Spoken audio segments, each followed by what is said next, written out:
The glittering ballroom of the Fairmont Grand Hotel in San Francisco sparkled with 1,000 lights, but Rashid Al-Mansour noticed none of it. At 63, the Saudi Arabian shipping magnate had attended countless charity galas across the globe, each blurring into the next symphony of champagne flutes and polite conversation. Tonight's fundraiser for children's literacy programs should have been no different. He stood near the terrace doors, his silver-streaked beard impeccably trimmed, his custom-tailored tuxedo speaking of quiet wealth rather than ostentatious display. His dark eyes, weathered by decades of business negotiations and personal losses, surveyed the crowd with practiced disinterest. It had been 7 years since his wife Layla passed away from cancer. 7 years of throwing himself into expanding his maritime empire until work became both sanctuary and prison. His 3 grown children worried about him constantly, urging him to find companionship again. But Rashid had convinced himself the chapter of his life had closed forever. Then he heard it, a sound that pierced through the orchestral music and meaningless chatter like an arrow finding its mark. A child was crying, not the bratty tantrum of a spoiled youngster, but the heartbroken sobs of genuine distress. The sound stirred something in Rashid's chest that he thought had died with Layla. He found the source quickly, a little girl of perhaps 7 or 8, with copper-colored curls and a dress that looked lovingly handmade but clearly inexpensive compared to the designer gowns surrounding her. She sat crumpled on a velvet bench in an alcove, her small hands covering her face as tears streamed down her cheeks. Rashid's bodyguard, Hassan, moved to intercept, but Rashid waved him back. Something about this child's pain called to the father in him, the part he'd buried beneath years of grief and endless work. He approached slowly, lowering himself onto the bench with a soft grunt that reminded him he wasn't as young as he once was. "Little one," he said gently in his accented English, "what troubles you so deeply on this beautiful evening?" The girl looked up, startled, her green eyes wide and swimming with tears. For a moment she seemed afraid of this imposing stranger in his expensive suit, but something in Rashid's kind expression must have reassured her. I lost my mommy," she hiccuped, fresh tears spilling. There's so many people and I can't find her anywhere." Rashid's heart clenched. He reached into his pocket and produced a pristine silk handkerchief, offering it to her. "Then we shall find her together," he promised. "What is your name, brave girl?" "Sophie," she whispered, accepting the handkerchief and dabbing at her eyes. "Sophie Mitchell. My mommy is Margaret, but everyone calls her Maggie. She's a teacher at Jefferson Elementary. She brought me here because she helps with the literacy program. But then Mrs. Henderson needed to talk to her about something important and told me to wait. And I tried. I really tried. But then I got scared and I started looking for her, and now I don't know where I am." The words tumbled out in a rush, her small voice rising with renewed panic. Rashid placed a gentle hand on her shoulder, the gesture as natural as breathing despite the years since he'd comforted his own children this way. "Sophie Mitchell, I am Rashid Al-Mansour, and I give you my word, a promise that has never been broken in 63 years, that we will find your mother. But first, you must take a deep breath with me. Can you do that?" He exaggerated his own breathing, and slowly, Sophie's panic began to subside. As she calmed, Rashid found himself studying her face, noticing the intelligence in those green eyes, the sprinkling of freckles across her nose, the way she clutched a small book in her other hand, even in her distress. This was a child who loved stories, he could tell, a reader, just like his own daughter had been at that age. "What book do you have there?" he asked, hoping to distract her while he formulated a plan. Sophie held up the worn paperback with touching pride, her tears temporarily forgotten. "It's Anne of Green Gables," she said, her voice still shaky but steadier now. "It's my favorite. Mommy reads it to me every night before bed, even though I'm old enough to read it myself now. She does all the voices different and it makes me laugh. Anne is an orphan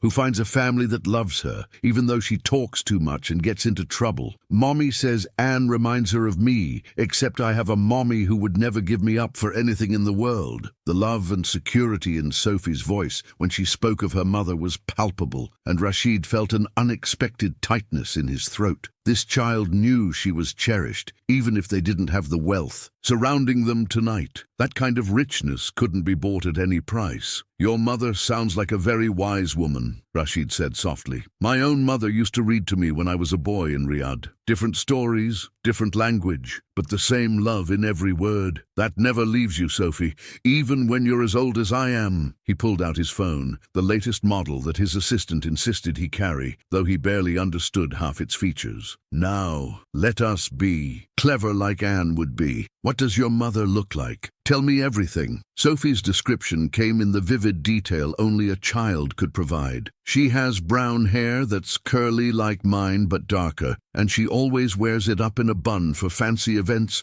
even though she says it gives her a headache. She's wearing a green dress tonight, not a fancy one from a store. She made it herself because she sews all our clothes to save money. It has little flowers embroidered on the collar that she spent 3 weeks working on. She's not very tall, and she has reading glasses that she's always losing. Oh, and she has a small scar on her chin from when she fell off a bike when she was little. She told me that story 100 times. Rashid listened carefully, committing every detail to memory, while simultaneously signaling Hassan with a subtle gesture. His head of security approached discreetly, and Rashid quickly relayed the description in Arabic before switching back to English for Sophie's benefit. "Hassan here is the best finder of lost things in the world," he told her with exaggerated seriousness. "He once found my favorite pen when it fell into the Persian Gulf. Your mother will be much easier." Sophie giggled despite herself, and Rashid felt an unfamiliar warmth bloom in his chest. When had he last made a child laugh? Within minutes, Hassan returned with information from the event coordinator, but before he could speak, a woman's voice cut through the ambient noise like a lighthouse beam through fog. "Sophie, oh my God, Sophie!" Rashid turned to see a woman pushing through the crowd with single-minded determination, her face a mixture of relief and residual terror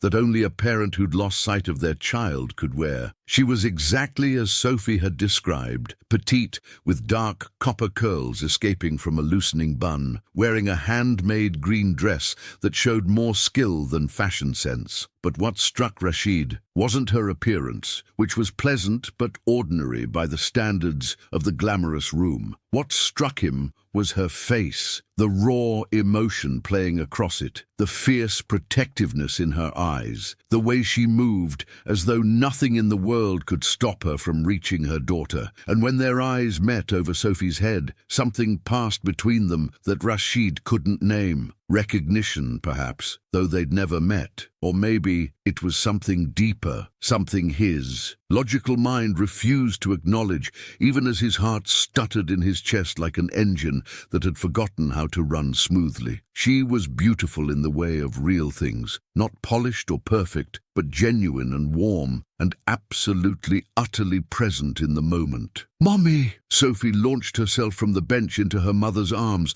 with such force that the smaller woman staggered backward. Maggie Mitchell wrapped her daughter in an embrace that looked like it might never end, her face buried in Sophie's curls as her shoulders shook with silent sobs of relief. "I'm so sorry, baby," she whispered, her voice cracking. "I'm so sorry. Mrs. Henderson pulled me aside, and then there was an issue with the catering for the school event, and I turned around and you were gone, and I've been searching everywhere." She pulled back, cupping Sophie's face in both hands, checking her over as if to make sure she was really there and unharmed. It was only then that she seemed to notice Rashid, still sitting on the bench, watching the reunion with an expression he couldn't quite control. Their eyes met again, and Maggie's face flooded with color as she realized her daughter had been with this distinguished stranger. She straightened, still holding Sophie's hand, and Rashid could see her mentally cataloguing his expensive suit, the discreet security presence, the air of wealth and power that he'd never quite learned to shed even when he wanted to. "I thank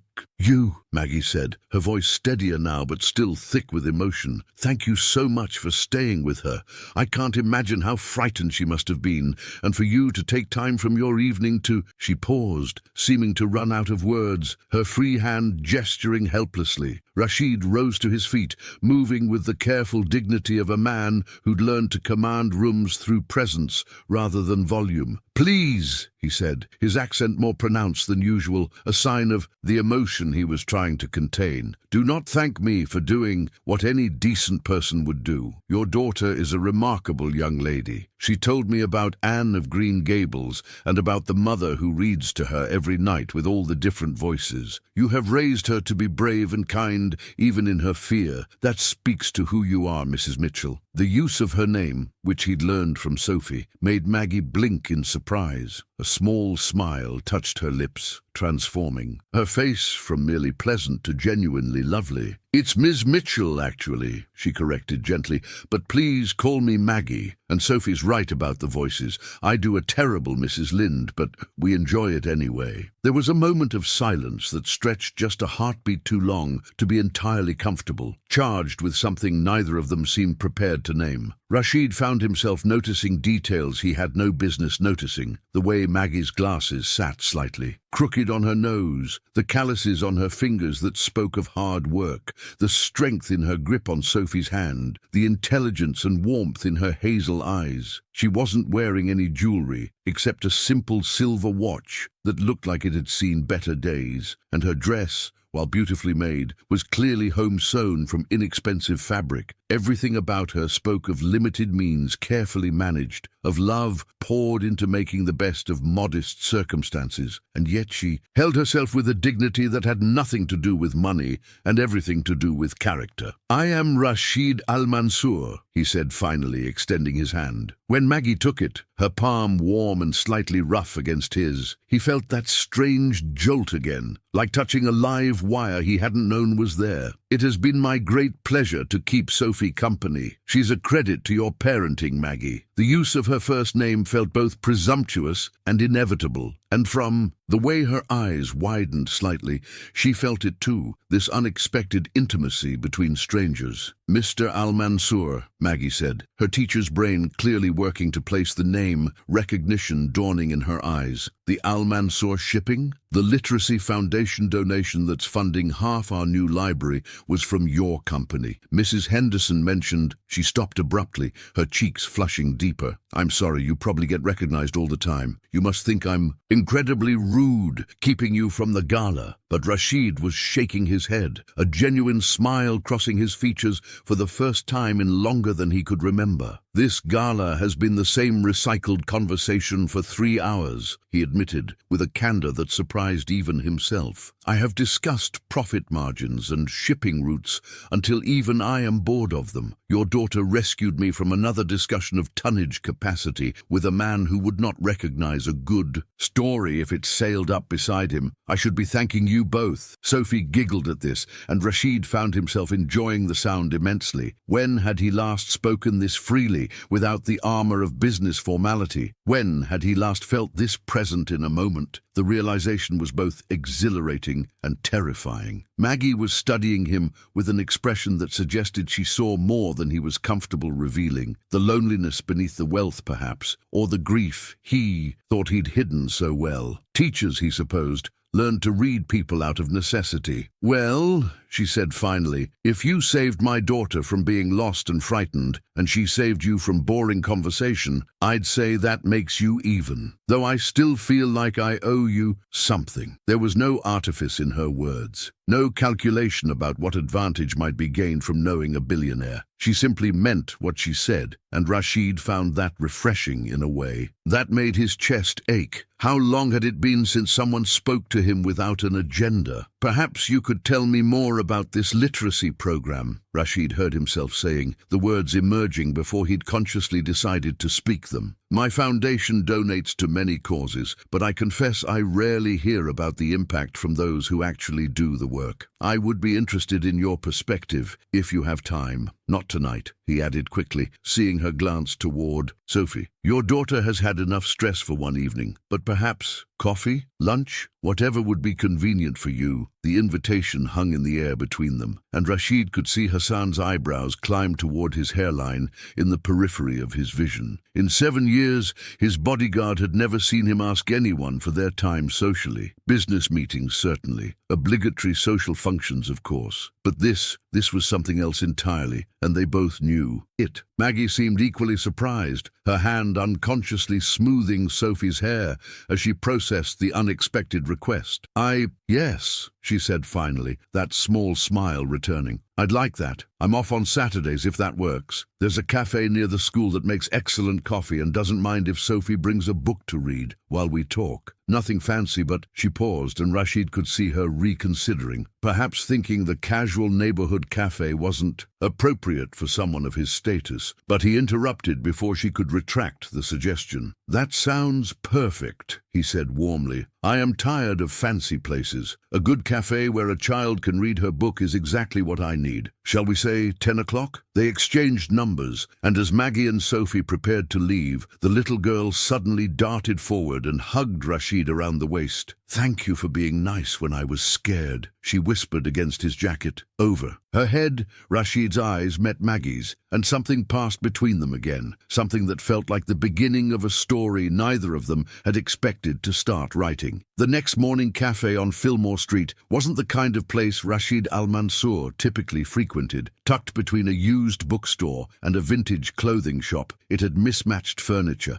local art on the walls, and a chalkboard menu featuring drinks with names like The Philosopher's Brew and Socratic Espresso. When Hassan pulled the Mercedes to the curb that Saturday morning, the bodyguard's expression suggested they'd taken a wrong turn into a completely different universe. Sir, are you certain? Hassan began, but Rashid was already opening his own door, something he rarely did. I am meeting a friend for coffee, Hassan, not negotiating a hostile takeover. Wait here, please. I will be fine. The look Hassan gave him suggested he thought his employer had finally lost his mind. After 7 years of grief-induced solitude, but the man knew better than to argue when Rashid used that particular tone. Inside the cafe, Rashid felt conspicuously out of place in his tailored slacks and cashmere sweater. Everyone else seemed to be wearing jeans and comfortable clothes, tapping on laptops or reading actual paper books while sipping enormous coffee drinks. He was early. A lifetime of business had made punctuality a religion, so he ordered a coffee that the barista assured him was life-changing, and settled at a corner table where he could see the door. As he waited, Rashid found himself uncharacteristically nervous, his fingers drumming against the ceramic mug. What was he doing? At 63, arranging coffee dates with women half his age. Well, not quite half. He suspected Maggie was probably in her late 40s or early 50s,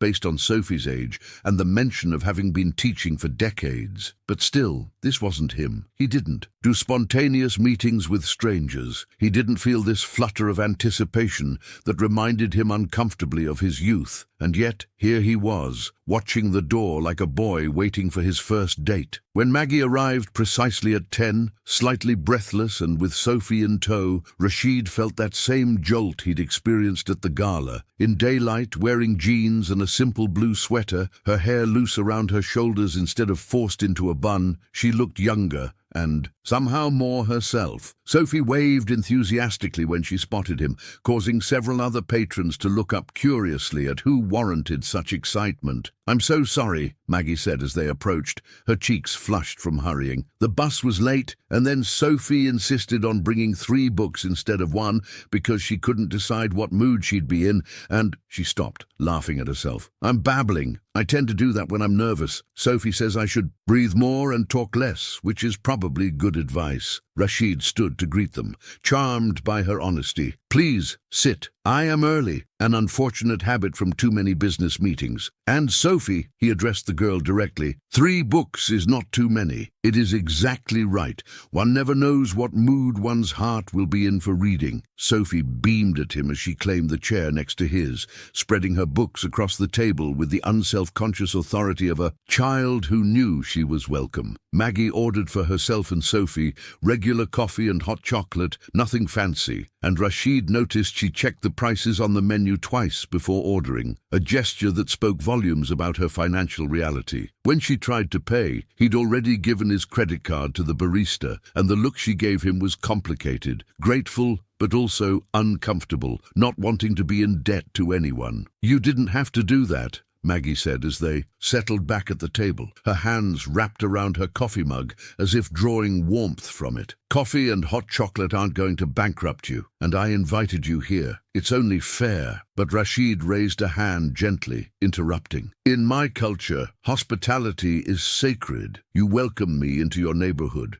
your comfortable place. You allowed me to meet with you and your daughter. This makes you my host, and a host should never pay. Please accept this small gesture without worry. It brings me pleasure to do it." The words were true, but there was something else too, a recognition that Maggie's pride was real and deserved respect. He could see her weighing whether to argue further, but eventually she nodded, accepting his explanation if not entirely comfortable with it. Sophie, oblivious to the adult tension, had already opened her first book and was contentedly reading, occasionally sipping her hot chocolate. Watching her, Rashid felt that tug in his chest again, the one that reminded him of his own children at that age, of weekend mornings with Layla when the world moved slower and everything felt possible. "So," Maggie said, clearly deciding to move past the awkward moment, "you wanted to hear about the literacy program, or was that just a polite way to escape the gala?" Her eyes twinkled with gentle humor, and Rashid found himself laughing, actually laughing, not the polite chuckle he'd perfected for business functions, but genuine amusement. "Both, if I'm honest," he admitted. "The gala was indeed tedious, but I truly do want to hear about the program. My foundation writes checks, which is necessary, but it tells me nothing about whether the money creates real change. Your daughter's love of reading, the way you speak about teaching, this tells me more than 100 reports from accountants." Maggie's face lit up in a way that transformed it completely, and Rashid realized this was her passion, the thing that animated her soul. As she began to speak about her work, he found himself leaning forward, drawn into her world of struggling readers and breakthrough moments, of children who discovered that books were doorways to everywhere and everything. She spoke with her hands, punctuating points with gestures, occasionally pulling Sophie into the conversation to illustrate a point about what made reading come alive for children. "The funding from your foundation meant we could finally get books that reflect our students' lives," Maggie explained,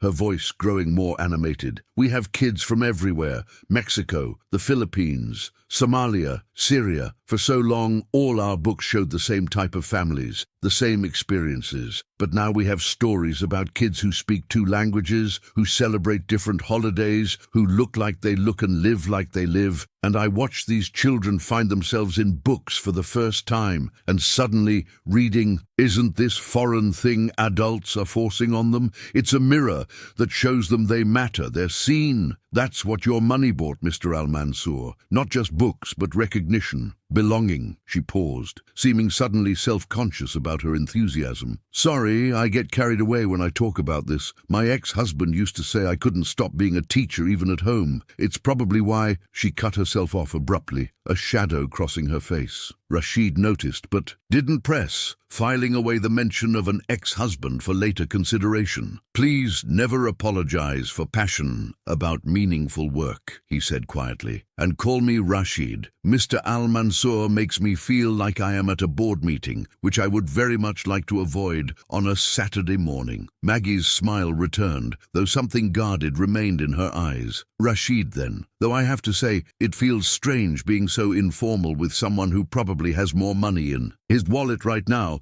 than I make in a year." She said it without bitterness, just stating a fact, but Rashid felt the words like a small wound. Was that all she saw when she looked at him? His wealth, the gulf between their circumstances. Before he could respond, Sophie looked up from her book with the perfect timing of a child who'd been listening all along. "Mommy says money doesn't make people good or bad. It just makes them more of what they already are," she announced with the certainty of received wisdom. "A good person with money does good things, and a bad person with money does bad things bigger. She says you can tell what someone's really like by how they treat people who can't do anything for them. Like how Rashid was nice to me when I was scared, even though I'm just a kid and can't help him with anything. The simple logic silenced the table for a moment. Then Maggie laughed, shaking her head. Well, there goes any mystery about what we discuss at a home. Yes, Sophie, that's what I teach you, and maybe it's what I should remember myself,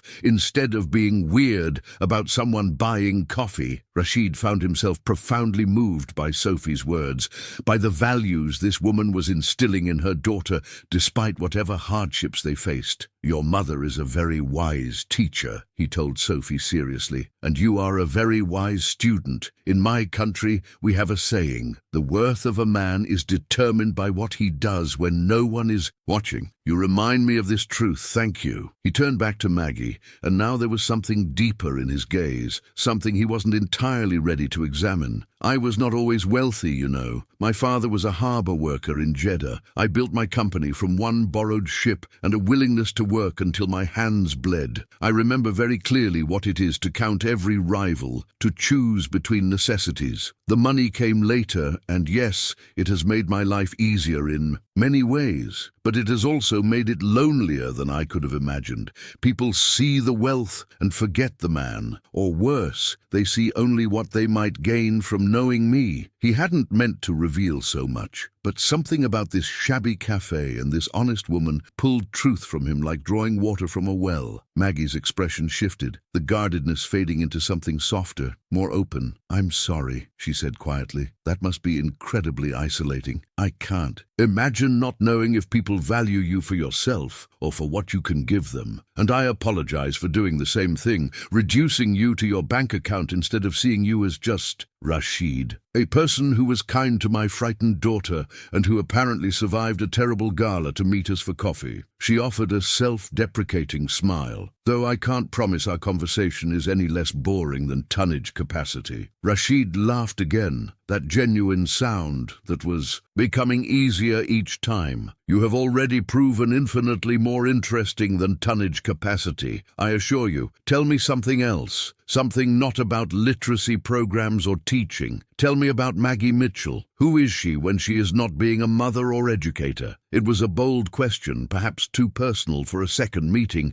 but Rashid found he genuinely wanted to know, wanted to understand this woman who could create such a remarkable child, who could speak with such passion about helping others, who seemed to carry some hidden sorrow behind her warm smile. Maggie's fingers tightened slightly around her coffee mug, and for a moment Rashid thought he'd overstepped, that she would deflect or change the subject. But then she took a breath and spoke with the same honesty she'd shown throughout their conversation. That's a harder question than it should be, she admitted. I've been Sophie's mum and Ms. Mitchell the teacher for so long that I sometimes forget there was a Maggie before those roles. I was married for 15 years to a man I met in college, David. He was charming and ambitious, and I thought we wanted the same things. But it turned out what I wanted. A family, a meaningful career helping kids, a simple life full of love wasn't nearly enough for him. He wanted more money, more status,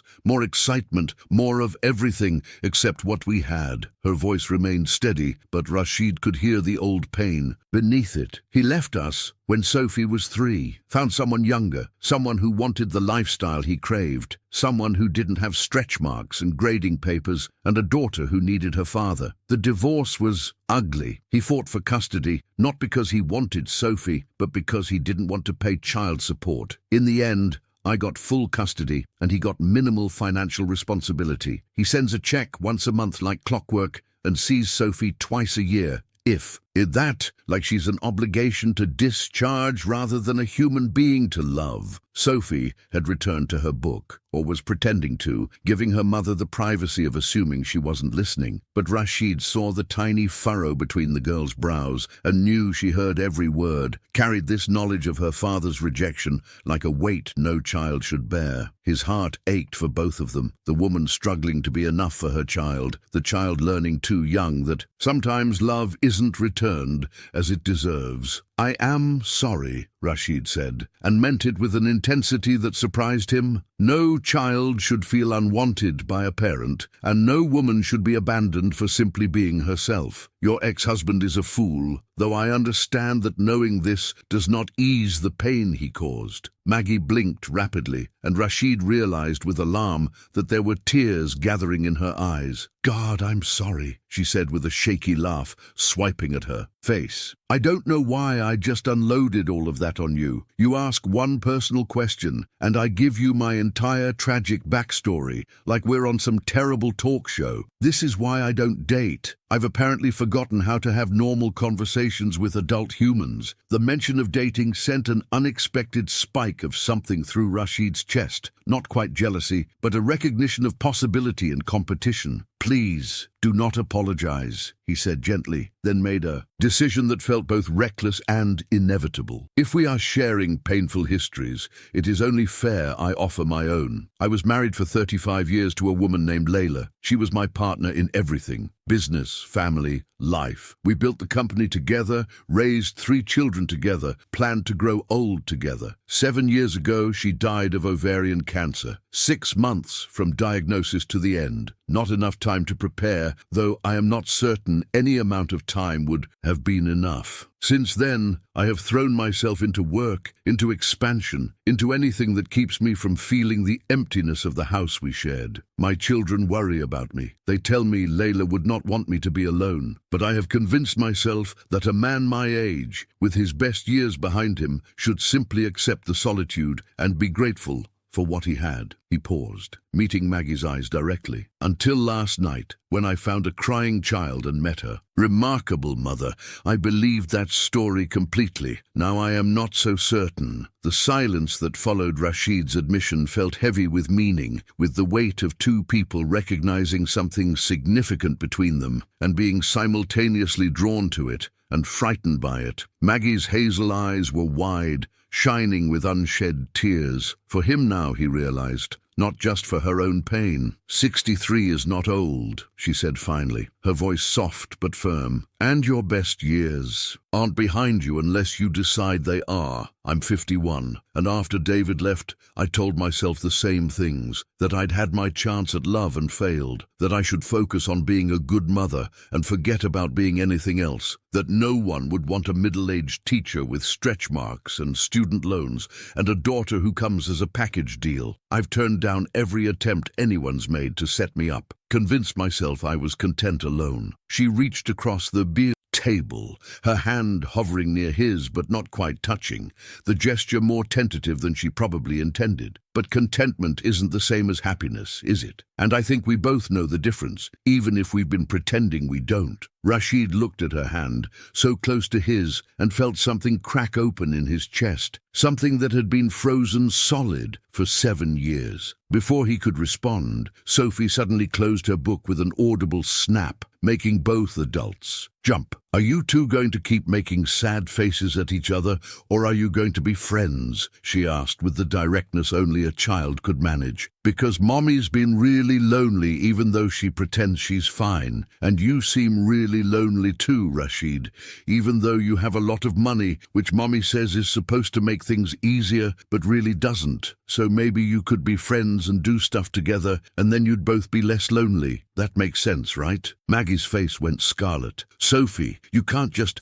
people don't, oh my God, I'm so sorry, she doesn't have a filter when she..." But Rashid was laughing, really laughing now, the sound rolling up from somewhere deep that he'd forgotten existed. "She is absolutely right," he said when he could speak again. "Children often see what we adults work very hard to avoid seeing. Yes, Sophie, I would very much like to be friends with your mother, if she is willing to be friends with a lonely old billionaire who rescued her daughter from being lost at a party." Maggie looked between them, her embarrassment fading into something that looked like cautious hope. "When you put it that way," she said, with a smile that transformed her entire face, "how could I possibly say no?" The tension broke, and they spent the next hour talking about everything and nothing. His childhood in Saudi Arabia, her years teaching, his passion for collecting rare books, her hobby of sewing historical Costumes she'd never have occasion to wear, his estrangement from one of his sons who disapproved of his business practices, her fear that she wasn't enough for Sophie. They talked like people who'd known each other for years rather than days,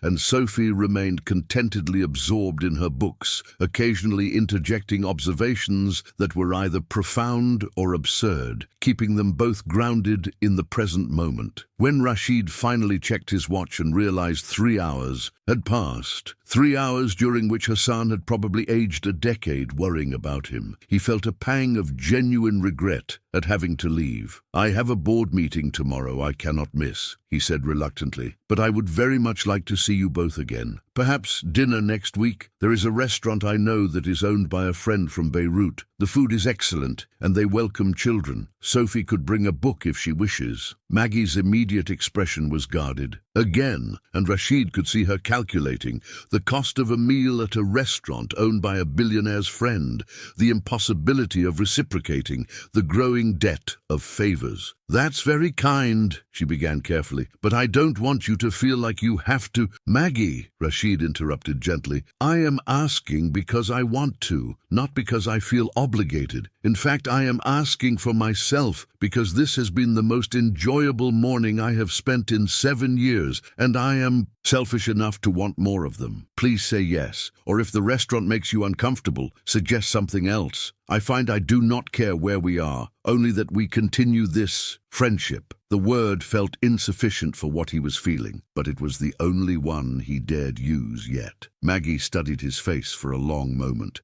searching for something. Whatever she found must have satisfied her, because she nodded slowly. "Dinner would be lovely," she said, "but on one condition. We alternate planning. You pick this time, I pick next time. That way neither of us feels like we're charity, and neither of us feels like we're taking advantage. Deal?" She extended her hand formally, and Rashid took it, feeling again that electric current of connection. They exchanged contact information properly this time, not just phone numbers, but email addresses, and even, at Sophie's insistence, social media accounts that neither of them used much. As they prepared to leave, Sophie suddenly grabbed Rashid's hand with the unself-conscious affection of a child who decided someone was safe. "Thank you for being Mommy's friend," she said seriously. "She needs someone besides me to talk to. I love her very much, but I'm only 8, and I don't understand adult problems. You understand adult problems, and you seem like you could use a friend too. So this is good for everyone." The simple wisdom of it made Rashid's throat tight. He crouched down to Sophie's level, ignoring the protest of his knees. "You are a very special young lady, Sophie Mitchell. Your mother is lucky to have you, and I am lucky to have met you both. Will you do me a favor?" Sophie nodded eagerly. "Will you keep reading your books and learning everything you can? Because I think you are going to do remarkable things someday, and the world needs remarkable people who are also kind. Will you promise me this?" "I promise," Sophie said solemnly, then shocked him by hugging him tightly. Over her head, Rashid's eyes met Maggie's, and what passed between them was unmistakable now. Not just attraction, though that was there,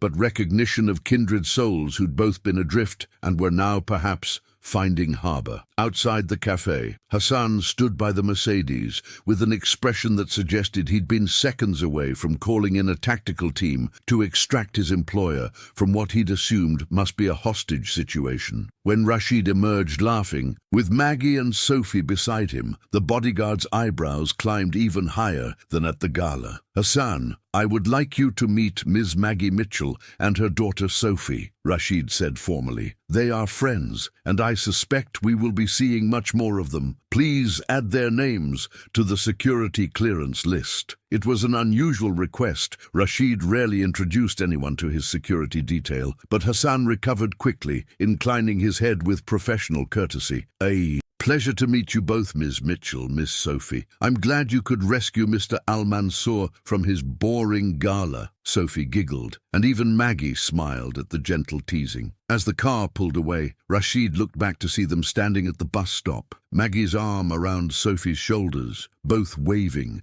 Something had shifted in him during those 3 hours in that shabby cafe, something fundamental and irrevocable. He'd come to San Francisco for a business meeting and a charity gala, already planning his return to the empty loneliness of his life. Instead, he'd found a crying child and her remarkable mother, and nothing felt the same anymore. The next 3 months unfolded like a story neither of them had dared to imagine. Rashid extended his stay in San Francisco indefinitely, conducting business remotely and flying to Riyadh only when absolutely necessary. The dinner at the Lebanese restaurant led to weekend museum visits where Sophie could explore art and history while he and Maggie talked for hours. Maggie's turn to plan resulted in a hiking trip to Muir Woods, where Rashid, despite his expensive outdoor gear purchased specially for the occasion, struggled more than he cared to admit, while Sophie bounded ahead like a mountain goat. He took them to a private viewing of a rare manuscript collection at the public library, using connections to arrange for Sophie to hold a first edition of Anne of Green Gables that made her literally speechless with joy. Maggie organized a day, teaching him to make authentic San Francisco sourdough,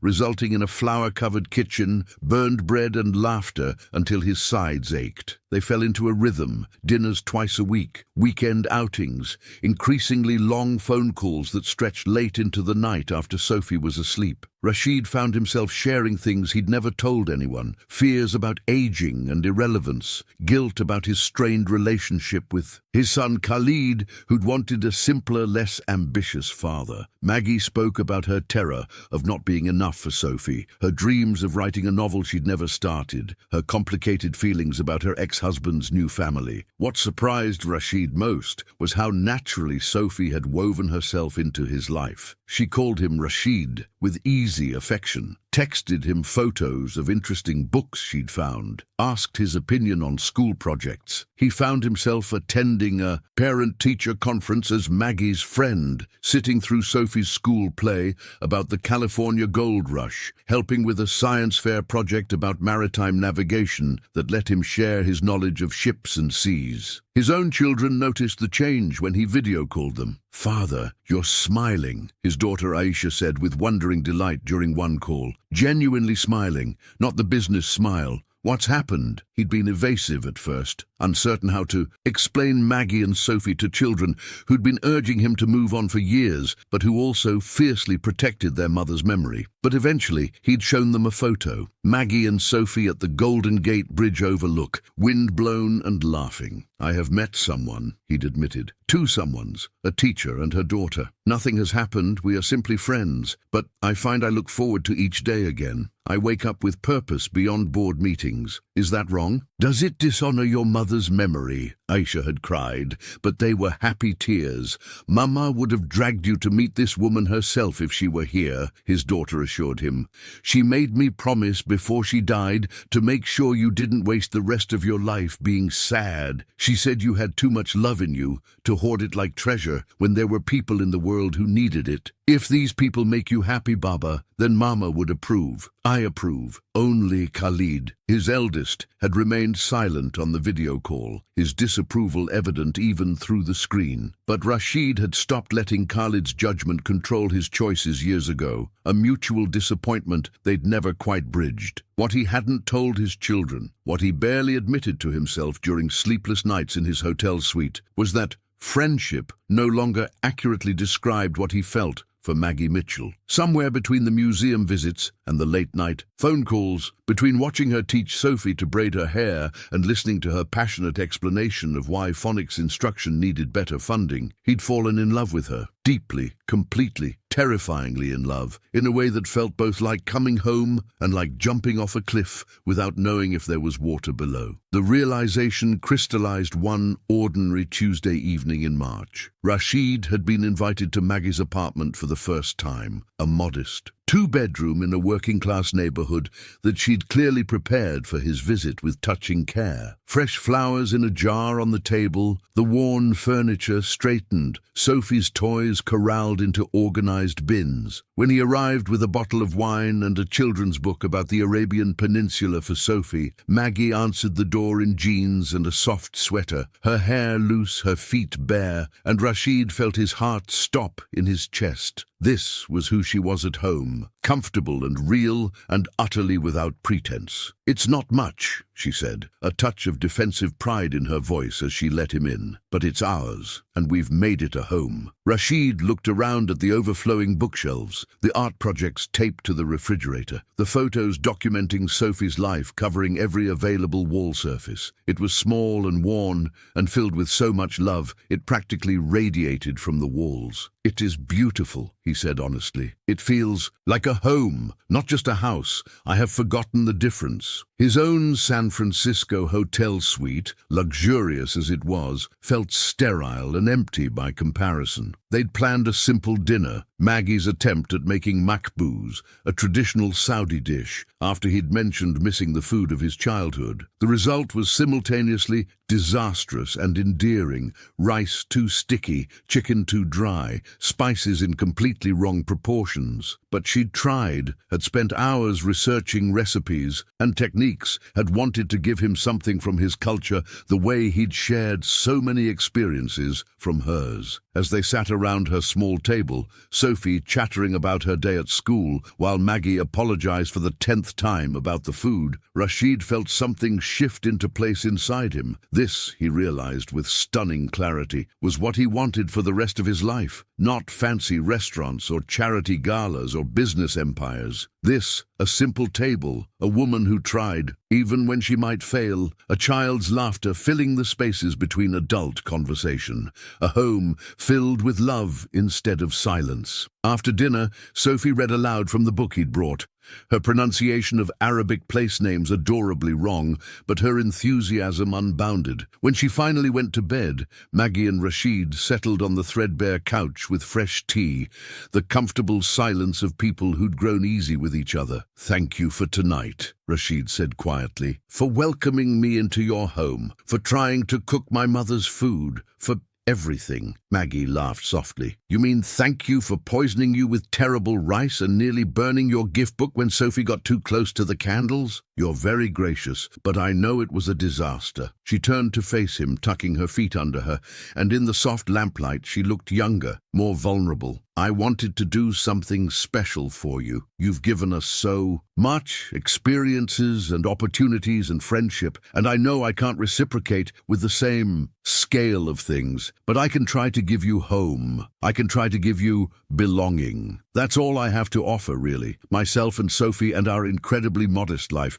And I know that's not—" Rashid stopped her words with a gesture, setting down his tea with hands that trembled slightly. "Maggie, do you not understand what you have given me? I have money. Yes, I can buy experiences and opportunities, but I cannot buy what I feel when I am with you and Sophie. I cannot purchase the warmth of being included in your daily life, the joy of watching Sophie grow, the pleasure of simply existing in the same space as you. These past 3 months have been—" He paused, searching for words in English that felt inadequate to contain what he meant. "They have been the first time since Layla died that I have felt fully alive, fully present, fully myself, instead of just the role I play." Maggie's eyes had gone wide, her breath catching audibly. "Rashid, what are you saying?" There was hope in her voice, carefully contained, as if she was afraid to let it fully free. He knew the feeling, had been carrying it himself for weeks now, terrified to speak it aloud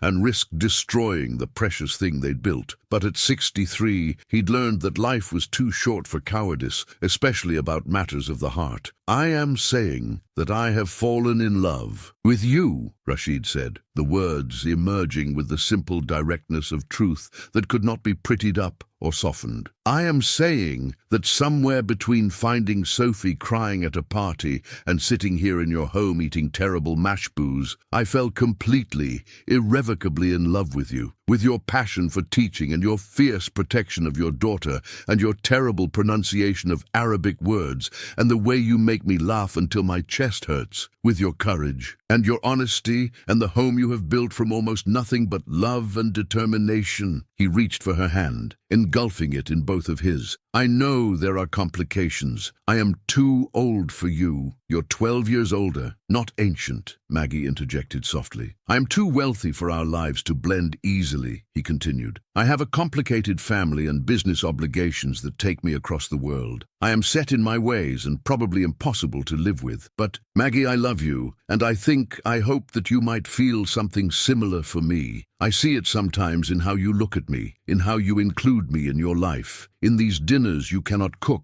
and these attempts to bridge our different worlds. Tell me I am not imagining it. Tell me I have not misread everything these past months. Maggie's eyes filled with tears, but she was smiling, that same transformative smile that had struck him in the cafe months ago. You're not imagining it, she whispered. God help me, Rashid, but I love you too. I've been fighting it for weeks, telling myself it was crazy, that it was too fast, that we're too different, that you'd eventually realize I'm just an ordinary middle-aged teacher with nothing special to offer a man like you. But then you show up to Sophie's school play and sit through 2 hours of off-key singing and terrible acting, and you text me pictures of sunrises from Riyadh because you know I love them, and you listen to me complain about school district politics like it matters as much as your business deals. And I can't keep pretending I don't feel this. She pulled one hand free and cupped his face, her touch gentle but certain. I love you, Rashid Al-Mansour. I love your kindness and your loneliness, and the way you look at Sophie like she's your own grandchild. I love how you're learning to laugh again, how you've let us into the fortress you built around your heart. I love you, and it terrifies me because loving you means risking being hurt again, risking Sophie being hurt if this doesn't work, risking— He kissed her then, unable to bear another word of her fears, because they matched his own too perfectly. It was a soft kiss, tentative and sweet, tasting of tea and possibility. When they pulled apart, both were trembling. We will figure out the risks, Rashid promised, resting his forehead against hers. We will protect Sophie together. We will navigate my business and your teaching and our different worlds. But we will do it together, Maggie. I am too old and too tired to waste time being careful about love. Life is uncertain and short and precious. Let us be brave enough to try. They sat there for a long moment, wrapped around each other on her worn couch in her tiny apartment, and Rashid felt more wealthy than he ever had in his marble-floored mansion in Riyadh. This was richness, this connection, this courage, this love, freely given and received. The next morning, Rashid woke in his hotel suite to a text from Maggie. Sophie wants to know if you're her new dad now, and I honestly don't know how to answer. Help? Despite the early hour, he was smiling as he called her, hearing the nervous laughter in her voice when she answered. I may have accidentally let her see your goodnight text where you called me my love, Maggie admitted sheepishly, and she immediately jumped to conclusions. 8-year-olds are apparently very invested in their mother's love lives. Rashid could hear Sophie chattering excitedly in the background. Put her on speaker, he requested. When Maggie complied, he spoke to them both. Sophie, I am not your new father. You have a father, even if he's not always present as he should be, but I very much hope to be in your life in whatever way makes sense for our family. Your mother and I love each other, and that means we will be spending more time together, building something together. Would that be okay with you? There was a pause, then Sophie's voice. So like, you'll be around a lot, and we can still do museums and stuff? And if Mom marries you someday, would that make you my stepdad? Because that would be pretty cool, having a stepdad who knows about ships and gives good book recommendations. The casual mention of marriage sent Rashid's heart racing, but before he could respond, Maggie was sputtering. Sophie, we just started dating yesterday. We are not talking about marriage. But Sophie, with the inexorable logic of childhood, pressed on. But you love each other, right? And that's what people do when they love each other. They get married and build a family. I learned that in social studies. So it makes sense to think about it, doesn't it? Rashid was laughing now, that full-bodied laugh that felt like medicine. Sophie is not wrong, he said, enjoying Maggie's horrified gasp. People who love each other do often get married, But your mother is correct that we have just begun this journey together. We should take our time, get to know each other more deeply, make certain we are making good decisions. However, he added, his tone growing more serious, I will tell you both honestly, I can very much imagine a future where I ask your mother to marry me, where we build a family together, where I get to be the stepdad who helps with homework and attends school plays and tries to keep up with you on hiking trails, even though I'm old and my knees complain. His voice softened further. But that is a decision your mother and I will make together when the time is right. For now, is it enough to know that I love you both and I am not going anywhere? Sophie's enthusiastic yes was answer enough, and after they said goodbye, Rashid sat on his hotel bed, feeling simultaneously exhilarated and terrified. He meant what he'd said. He could imagine marrying Maggie, building a life with her and Sophie, but there were practical considerations he couldn't ignore. His life was split between continents, his business required constant attention, his wealth created security concerns. Could Maggie really be happy in that world? Could Sophie thrive in the spotlight that inevitably accompanied being associated with his name? And perhaps most pressingly, how would his children react to him marrying again, to a woman so different from their mother, with a child who would suddenly become their stepsister? These thoughts plagued him as he went through his morning routine, and by the time Hassan arrived to drive him to a video conference with the Riyadh office, Rashid had decided he needed to address his family directly. That evening, he arranged a video call with all three of his children, Aisha in Dubai, Khalid in Riyadh, and his youngest son Tariq, who was studying architecture in London. I have something important to discuss, he began without preamble. I have been seeing someone here in San Francisco.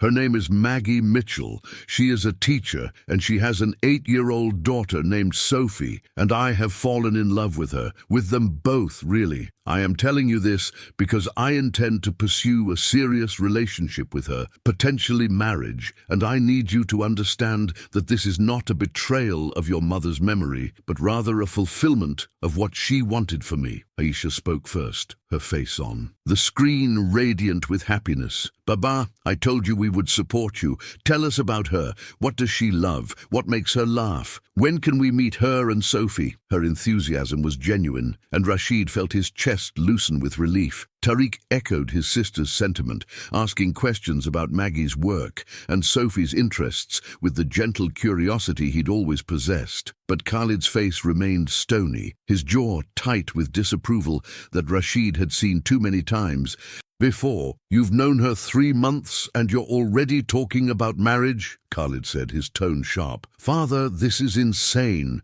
You're 63 years old. She's a woman with a child who probably saw an opportunity when she met you at that gala. Do you not see how this looks? A school teacher with an 8-year-old daughter suddenly interested in a billionaire? It's textbook gold digging. The words hung in the air like poison, and Rashid felt his own temper rising, a rare thing. But his eldest son had always known exactly which buttons to push. Maggie did not know who I was when we met, Rashid said, his voice dangerously quiet. She met me as a man comforting her lost daughter. She tried to pay for her own coffee. She planned activities that cost nothing because she assumed I would be uncomfortable with her modest means. This woman has more integrity in her smallest finger than most people I know possess in their entire bodies. Or she's very clever, Khalid persisted. Father, I'm not trying to hurt you, but someone needs to be realistic. You're vulnerable right now, lonely after mother's death. This woman and her child have given you a sense of purpose, of being needed. But is that love, or is it just filling a void? And what happens to her and her daughter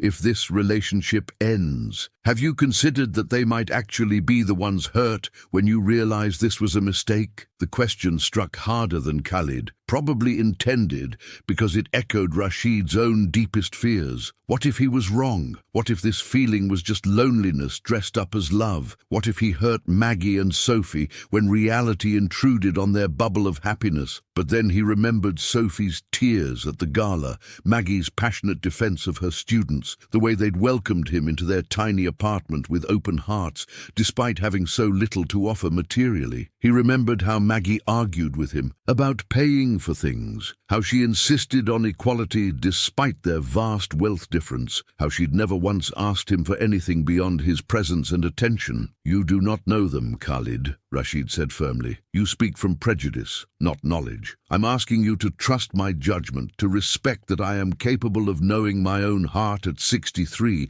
just as I was at 26 when I married your mother. But I'm not asking your permission. I am informing you of my intentions out of respect for you as my son." The video call ended with tension unresolved. Khalid's disapproval still evident, Aisha and Tariq trying to mediate, Rashid frustrated and hurt by his son's cynicism. Afterward, he called Maggie, needing to hear her voice. She listened as he recounted the conversation, then said quietly, "He's not entirely wrong to be concerned. I am significantly less wealthy than you. I do have a child, and from the outside this could look like an opportunistic situation. Maybe we should slow down, take more time before talking about serious commitment. Give your family time to see that I'm not after your money, that this is real." But Rashid shook his head, even though she couldn't see him. No, I will not allow my son's cynicism to dictate the pace of our relationship. I am not slowing down because he cannot see what I see. However, he added more gently, I do think you should meet my family properly. Come with me to Dubai next month. Meet Aisha and her husband.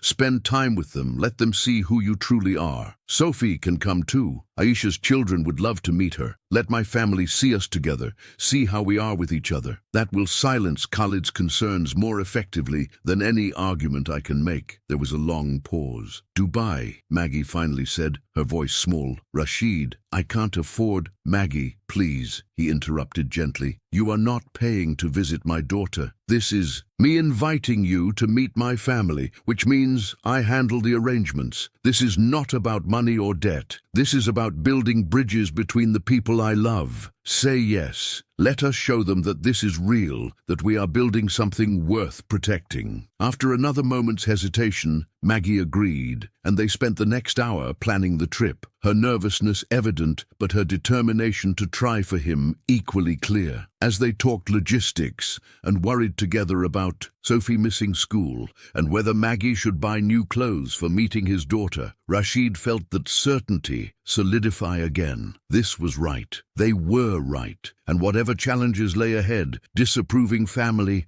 wealth disparities, cultural differences, they would face them together. Because love, he'd learned twice now in his life, was worth fighting for, and Maggie Mitchell was worth every battle he might have to wage. The trip to Dubai the following month was simultaneously wonderful and terrifying. Rashid had arranged first-class tickets over Maggie's protests and a suite at the Burj Al Arab that made Sophie gasp with delight and Maggie pale at the probable cost. This is too much, she'd whispered when Sophie was distracted by exploring the room. Rashid, this suite costs more for one night than I make in a month. I can't. But he'd stopped her with a kiss. You can, and you will, because you are here at my invitation to meet my family. Please, let me do this without guilt. Let me show you the world I come from, so you can decide if it's a world you could be part of. Aisha arrived the next morning, bringing her own 2 children, teenagers, who immediately took Sophie under their wing with charming enthusiasm. Watching his daughter embrace Maggie with genuine warmth, seeing her pull Maggie aside for what was clearly an interrogation disguised as girl talk, Rashid felt his fears begin to ease. After 2 hours of shopping and lunch, while the children explored the hotel's facilities under staff supervision, Aisha returned with a glowing report. I love her, Baba, she said simply. She's genuine and kind, and clearly devoted to you and Sophie. She asked me about Mama, wanted to know what she was like, whether I felt comfortable with her being in your life. She didn't have to do that, didn't have to care about my feelings, but she does. That tells me everything I need to know. The week in Dubai passed in a blur of cultural experiences and family bonding. Rashid took Maggie and Sophie to the spice souks and gold markets, delighting in their wonder. They had dinner with Aisha's family multiple times, the conversation flowing easily as Maggie asked genuine questions about about Emirati culture and shared stories about teaching in San Francisco. Sophie charmed everyone with her enthusiasm and curiosity, asking a million questions about Arabic calligraphy and traditional dress and whether camels were really as grumpy as they looked in pictures. On their last evening, Aisha invited them to her home for a traditional family dinner. As they sat around her table, Rashid looked at this blending of his worlds, his daughter and her family, his new love and her daughter, everyone laughing and talking in a mixture of Arabic and English, and felt something settle deep in his soul. This could work. They could build something beautiful together. Later that night, after Sophie had fallen asleep, in their suite, Rashid and Maggie sat on the balcony overlooking the Persian Gulf, the city lights glittering below them. "Your daughter is wonderful," Maggie said softly. "She made me feel so welcome, and her children are delightful. I can see so much of you in Aisha. Her generosity, her warmth, the way she loves fiercely. Thank you for sharing them with me." Rashid pulled her closer, breathing in the jasmine scent of her hair. "Aisha told me tonight that she gives us her blessing," he said quietly. "She said she sees in your eyes the same thing she saw in her mother's eyes, genuine love that asks nothing except to be allowed to give everything. She said Mama would have liked you very much." Maggie's eyes filled with tears. "That means the world to me. I've been so worried about being compared to her, about whether your children could accept someone so different from their mother. I can never replace her. I wouldn't want to try, but maybe I can love you in my own way, and maybe that can be enough." "It is more than enough," Rashid assured her. "Maggie, these past weeks, watching you with my family,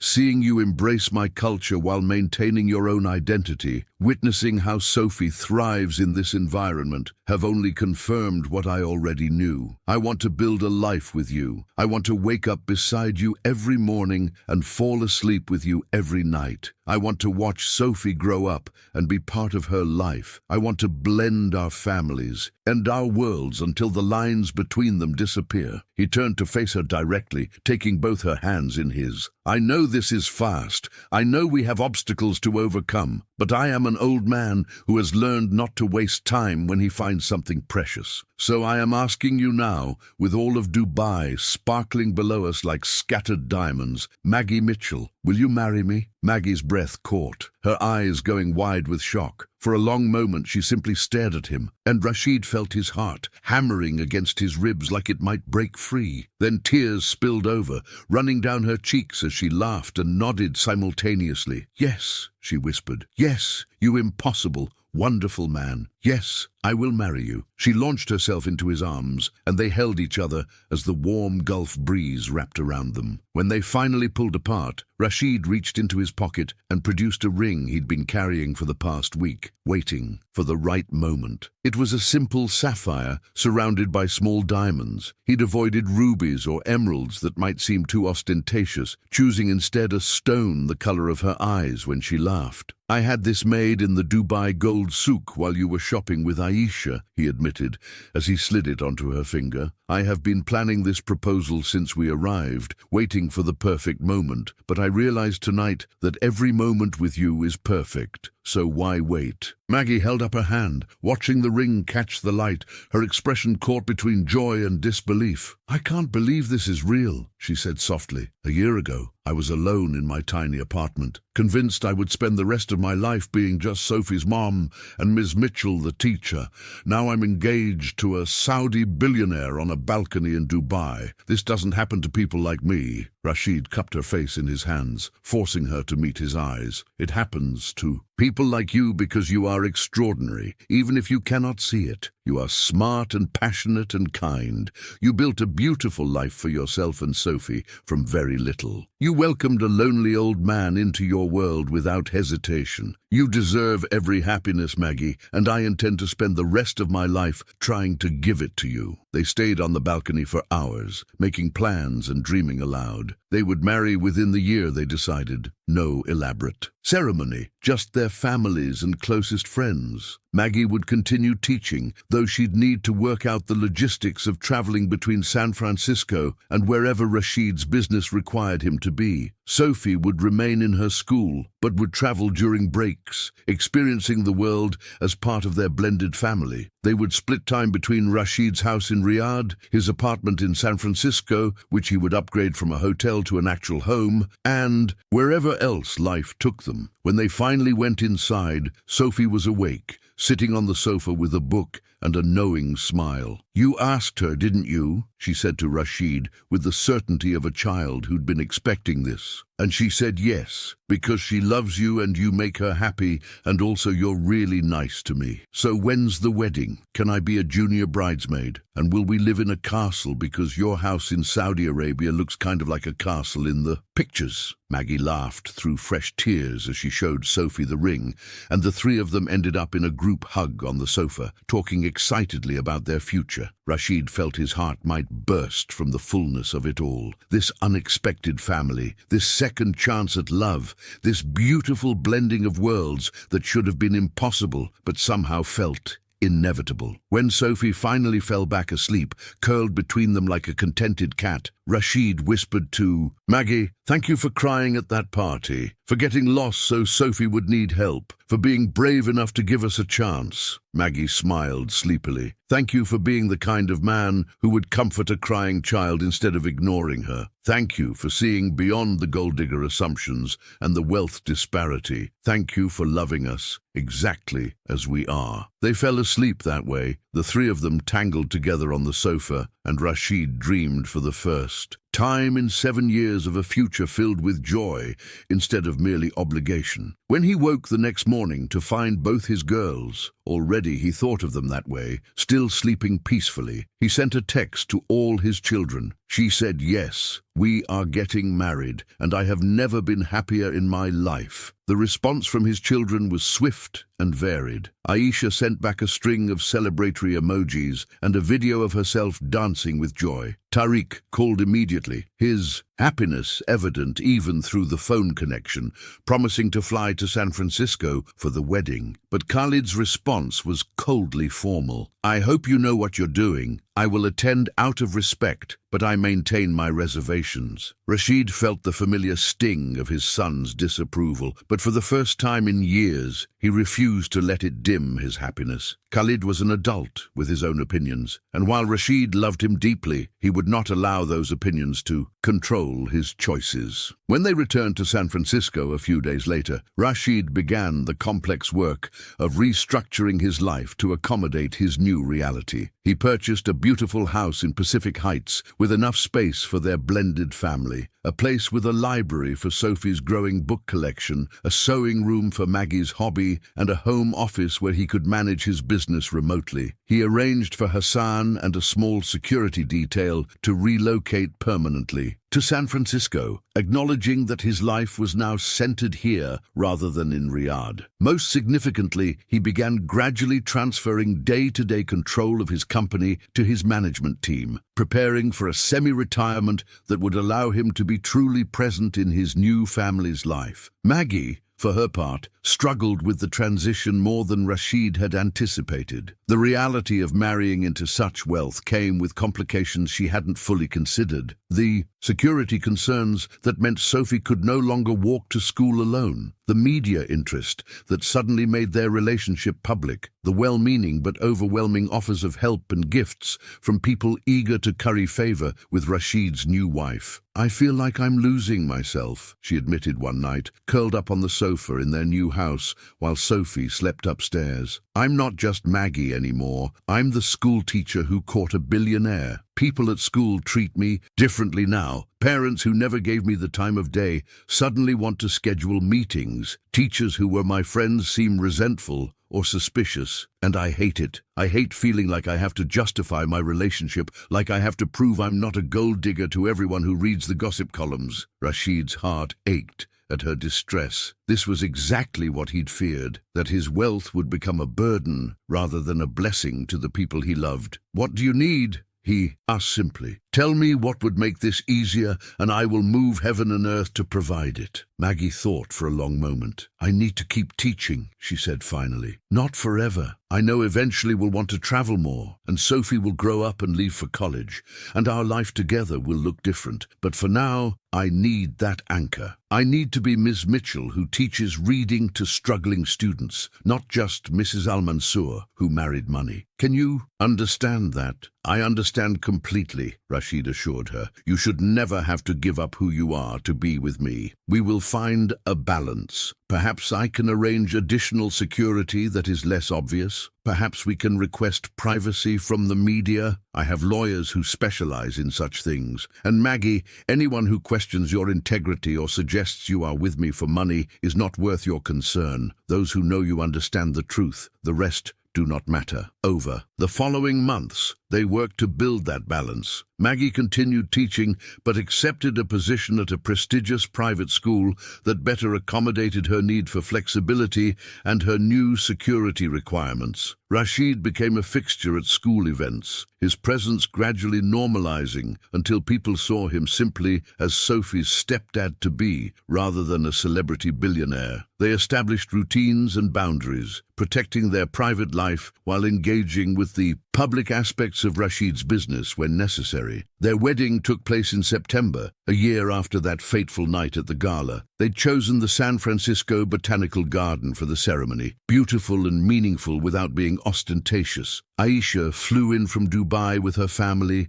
Tariq arrived from London with his new girlfriend, and even Khalid came, though his presence was stiff and formal. Maggie's parents attended, overwhelmed but happy, and many of her teacher colleagues came to celebrate. Sophie served as junior bridesmaid, her dress a miniature version of Maggie's simple but elegant gown, carrying a bouquet of flowers she'd helped choose. When Rashid saw Maggie walking toward him through the garden paths, surrounded by autumn flowers and dappled sunlight, his eyes filled with tears. She looked radiant, not because of expensive jewelry or designer fashion, but because of the pure joy on her face. This was a woman who knew she was loved, and who loved in return, and that made her more beautiful than any amount of money could buy. The ceremony blended traditions from both their cultures. They exchanged vows in both English and Arabic, had readings from both the Bible and Islamic poetry, incorporated elements that honored Layla's memory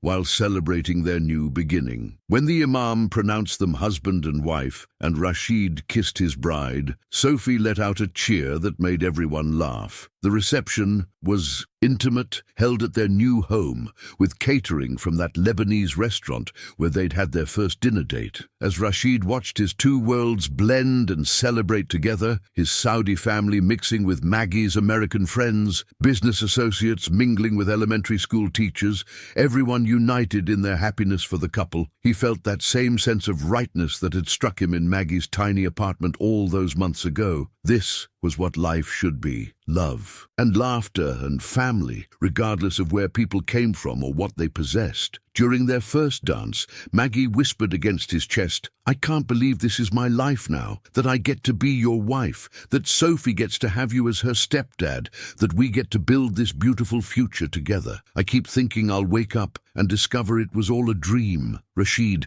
tightened his arms around her. "If it is a dream, then we are both dreaming it, which makes it real enough for me. Maggie, you have given me back my life. Before you, I was merely existing, going through motions. Now I am living again, feeling and hoping and planning beyond the next business quarter. You and Sophie are my greatest blessing, better than any business success or accumulated wealth. You are my home." Later in the evening, Rashid found himself in the garden with Khalid, a conversation he'd been both anticipating and dreading. His eldest son had remained distant throughout the celebration, his disapproval still evident despite his presence. "I know you do not approve," Rashid began without preamble. "I know you think I am being foolish, that Maggie is taking advantage. But Khalid, I am asking you to truly see her, to see us together, before you judge so harshly. Spend time with us, get to know your new stepmother and stepsister. Give us a chance to prove that this is real and good." Khalid was silent for a long moment, his face shadowed in the evening light. "Father, do you remember when Mother died?" he finally said. "Do you remember how you fell apart, how we all had to hold the business together while you grieved? I watched you nearly destroy yourself with pain, and I swore I would protect you from ever being hurt like that again." His voice cracked slightly. "I am not opposed to you finding happiness. I am terrified of you being hurt again, of loving someone who will leave, of opening your heart only to have it shattered. And yes, the wealth disparity concerns me, not because I think Maggie is a gold digger, but because I wonder if she can truly understand our world, if this can work long term when you come from such different places." Rashid felt his anger dissolve into understanding. His son wasn't being cruel. He was being protective in his own misguided way. "Khalid, my beloved son," he said gently, "I understand your fear. I share it. Every day I wake up loving Maggie and Sophie more, I am terrified of loss. But I learned something from your mother's death, that love is worth the risk of pain, that a life lived in fear of loss is not truly lived at all. Yes, Maggie and I come from different worlds. Yes, there are challenges, but we face them together with honesty and commitment. And I need you to trust that I am wise enough at 64 to know my own heart." He placed a hand on his son's shoulder. "You do not have to understand our relationship immediately, but I am asking you to be open to it, to give Maggie and Sophie a fair chance. They are my family now, which makes them your family too. Can you try? For me?" Khalid met his eyes, and Rashid saw the war playing out behind them, between protective instinct and respect for his father's autonomy, between fear and the desire to support him. Finally, Khalid nodded slowly. "I will try, Father. I make no promises, but I will try." The first year of their marriage was an adventure in blending lives and learning to be a family. Sophie adjusted remarkably well to her new circumstances, thriving with the security of having Rashid's steady presence in her life. She called him Rashid still, but with an affection that suggested he'd become as essential to her as Maggie. He attended every school event, helped with homework projects, read to her nightly when he was in town, and treated her exactly as he'd treated his own children at that age, with respect, affection, and high expectations tempered by unconditional love. Maggie found her rhythm too, learning to navigate the peculiar challenges of being married to a very wealthy man while maintaining her own identity and career. She continued teaching part-time, now at a school that gave her flexibility for travel when Rashid needed to be abroad. She used some of their resources to establish a non-profit literacy foundation, channeling her passion into something larger while ensuring she remained connected to the work that defined her. And slowly, gradually, she learned to accept Rashid's wealth as a tool they could use for good rather than a source of guilt or tension. They traveled together, showing Sophie the world, introducing her to different cultures and experiences. They spent summers in Riyadh, where Sophie learned Arabic and formed close bonds with her step-siblings and their children. They hosted holidays that blended traditions from both their backgrounds, creating new family customs that belonged uniquely to them. Through it all, Rashid felt himself growing younger instead of older, as if love had reversed time's arrow. He laughed more, worried less, found joy in simple moments like watching Maggie sew while Sophie read aloud to them both. His relationship with Khalid slowly improved as his son witnessed the genuine happiness and stability of the marriage. Even Maggie's ex-husband David, who'd initially been hostile about some rich Arab trying to replace him in Sophie's life, gradually backed down when it became clear Rashid wasn't trying to replace anyone. He was simply adding his love to what was already there. On their first anniversary, Rashid took Maggie back to that cafe on Fillmore Street, where they'd had their first real conversation. It was early on a Saturday morning, and Sophie was at a sleepover, giving them rare time alone. As they sat at the same corner table with the same terrible coffee, Rashid took his wife's hands across the scarred wood. "1 year ago today, I married you in that garden surrounded by flowers," he said softly. But the truth is, I married you in my heart the day you spoke with such passion about teaching children to read, when you shared your story about your divorce without shame, when you let me see who you really were. Every day since has been a gift I never expected to receive again. Thank you, my love, for crying at that party, for raising a daughter brave enough to accept comfort from a stranger, for being willing to take a chance on a grieving old billionaire who'd forgotten how to live. Maggie's eyes filled with happy tears, that response he'd come to know so well. Thank you for being the kind of man who would stop to help a crying child, she replied. Thank you for seeing past my worn-out dress and second-hand life to the person underneath. Thank you for loving Sophie like she's your own, for respecting my work even when you could afford to let me retire, for building a life with me instead of just giving me your life. You've made me happier than I ever imagined possible, Rashid. I love you more each day, which I didn't think was possible, but keeps proving true anyway. They sat there, in that shabby cafe, holding hands across the table like teenagers, and Rashid reflected on the strange journey that had brought them here. A crying child at a party, a moment of compassion that changed everything. Two lonely people finding each other in the midst of noise and pretense, and discovering that love, real love, had nothing to do with age or wealth or circumstance, and everything to do with recognition, of kindred souls, of shared wounds, of the courage to try again. When he'd comforted Sophie that night, he'd thought he was simply doing what any decent person would do. He hadn't known he was actually saving himself, finding his future, discovering that life's best chapters could still be unwritten, even at 63. As they left the cafe and walked hand in hand back to the car, where Hassan waited with his usual patient discretion, Rashid felt a peace he'd been seeking for 7 long years. He was home, not in any particular country or house, but in the love he shared with Maggie and Sophie, and that was the greatest wealth any man could possess.